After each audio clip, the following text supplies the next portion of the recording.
In our search in understanding two biblical accounts from the before time, we ponder if the Tower of Babel was exaggerated.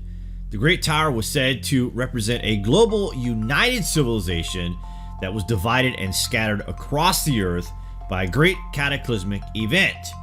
It is said the tower was built by this civilization in an attempt to reach heaven, but destroyed by the beings in which they were attempting to reach.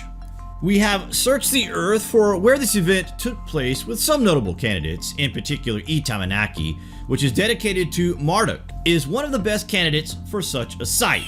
Wait till you hear this.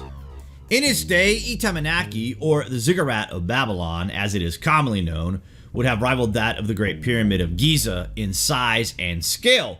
When the Great Tower was first built is unknown, but we can theorize it to have been before the Great Flood and rebuilt in the 6th century BC on a much lesser scale. The authors of Genesis 11, 1 through 9 were inspired by the existence of an apparently incomplete ziggurat at Babylon and by the phonetical similarity between Babylonian Bab-alu, meaning gate of God, and the Hebrew word balal, meaning mixed, confused, or confounded.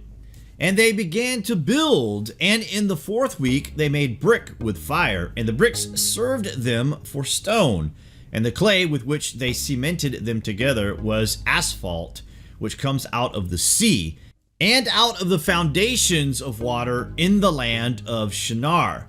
And they built it. 43 years were they building it. Its breadth was 203 bricks, and the height of a brick was the third of one. Its height amounted to 543 cubits and 2 palms. The reference to a ziggurat at Babylon in the creation epic Enuma Elish is more solid evidence, however, for a Middle Assyrian piece of this poem survives to prove the long-held theory that it existed already in the 2nd millennium BC. There is no reason to doubt that this ziggurat, described as Ziggurat Apsi Elite, the upper ziggurat of the Apsu, was Etemenanki. The city of Babylon had been destroyed in 689, and the structure was also lost. It took 88 years to rebuild the city. Its central feature was the Temple of Marduk, in which the Etemenanki ziggurat was associated. The ziggurat was rebuilt by Nebuchadnezzar II. The 7 stories of the ziggurat reached a height of 91 meters, according to a tablet from Uruk, and contained a temple shrine at the top. The Babylonians didn't see their Tower of Babel as a failure. As far as they were concerned, they really had made a stairway that they could walk up to go see the gods. The tower was built on a spot that the Babylonians believed was the exact center of the universe. It was here, they believed, that their God created the world.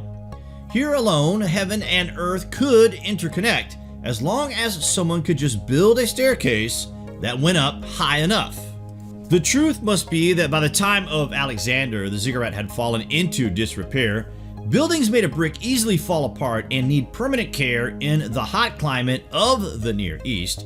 Alexander ordered 10,000 soldiers to remove the remains of the building. Over a period of 2 months, tiles and bricks were brought to the eastern part of the city. This time, the tower was not destroyed by any army looking for loot. It was a systematic attempt to clear the building ground. Babylon was never restored to its old status, and that meant the end of the attempt to rebuild the ancient site, although one scribe in Uruk was still hoping for its reconstruction and wrote the Louvre tablet. The Esagila remained intact well into the 1st century BC and probably even later. Arabic authors were responsible for keeping the memory of the tower alive, sometimes comparing the greatest of the ancient city with the humble town Babel of their own age. However, they thought that the ancient royal palace, which was the largest ruin on the site, was the Tower of Babel. The inhabitants of Babel told the same to the first Western visitors in the 16th century. In the 19th century, the real Etemenanki was rediscovered by the native Arab population. People of the nearby village wanted to create a palm garden and discovered ancient bricks when they lowered the groundwater level. German engineers understood the significance, and in 1913 Robert Coldway started the excavation of the Etemenanki. Today, only 4 channels can be seen. The rest of the site is overgrown with weed, though using modern satellite imagery, we can peer down onto a part of ancient history, which is still the subject of much debate as to if it ever even existed. Genesis being widely regarded as mythology and never acknowledged as records with any sort of accuracy outside of religious circles. But you must consider what these stories are based on in the first place. Not everyone can be wrong, can they? What do you guys think of this anyway? Is this actually the site of the Tower of Babel? Comments below, and thank you for watching.